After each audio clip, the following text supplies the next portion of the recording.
Hi, in this video I'm going to tell you about the instant bow hold. Think about something like instant oatmeal, instant noodles. It's already done, you just add water and you have it. So with the instant bow hold, you already have a perfect bow hold and you just add a bow and there you have it.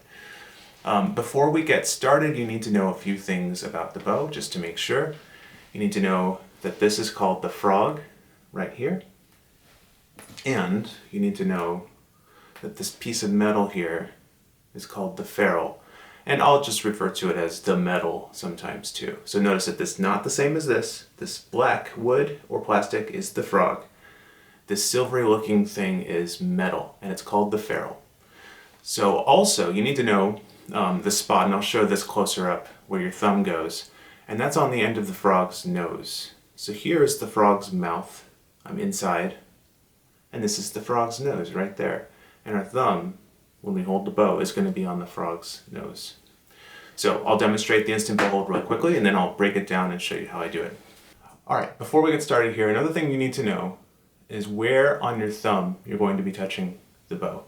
And I put a little dot here on the corner of my thumbnail. This is actually the part where my thumb touches the bow. It's kind of strange, but that's really where it is, right there. So some people like to just stick their whole thumb under there or some other part. So that's really where it is. And it makes more sense when you hold the bow. So here's the step-by-step. Take your left hand and hold the bow just in the middle somewhere, so that just you're holding it. I call this the helper hand. And now we're going to take our right hand and we're going to extend it out in front of us with a straight line from the elbow to our knuckles here. So don't bend your wrist like this or like this. Straight line, as if you just holding your arm over the edge of a desk or table and you fell asleep and your hand's just hanging there. Once you're in this position, wiggle your fingers. Notice that your thumb doesn't want to be straight when you wiggle, because if you do that it's hard to wiggle, and it doesn't want to be super curved, because then it's hard to wiggle too. But wherever your thumb likes to go when you wiggle, you'll notice that's the best place for your thumb to be. It's going to be nice and relaxed there. So we take our hand, it's nice and relaxed, and we're going to pour out that water like this. And it looks kind of like a bird's wing too. So this is a perfect bow hold. All we have to do is add the bow. The trick though is putting the thumb in the right place. So don't let the fingers touch just yet. Just bring it up. And that spot I showed you where your thumb goes is right there on the end of the frog's nose.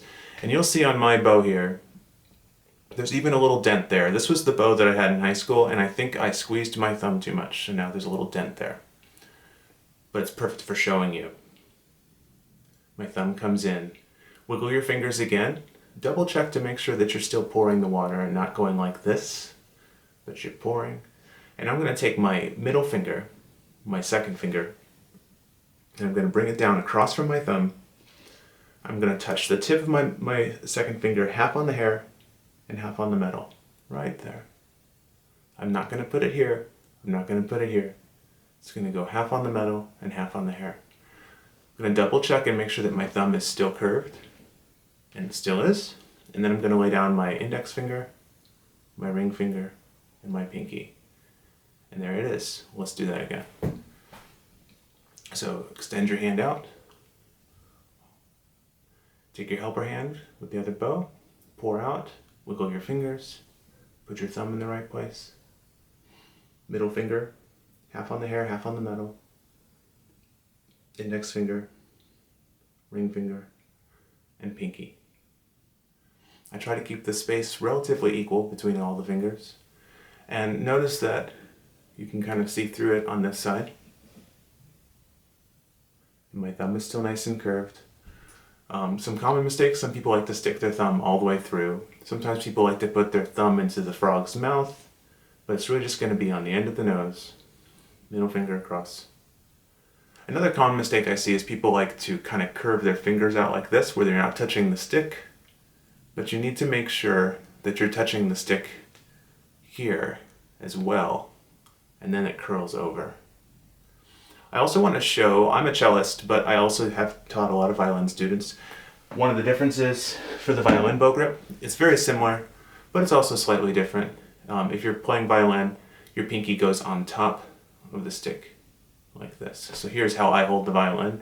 I'm sure that a professional violinist would probably take issue with this and correct some things, but it's pretty good to start. So there it is. That's the instant bow hold. I hope you found this video helpful.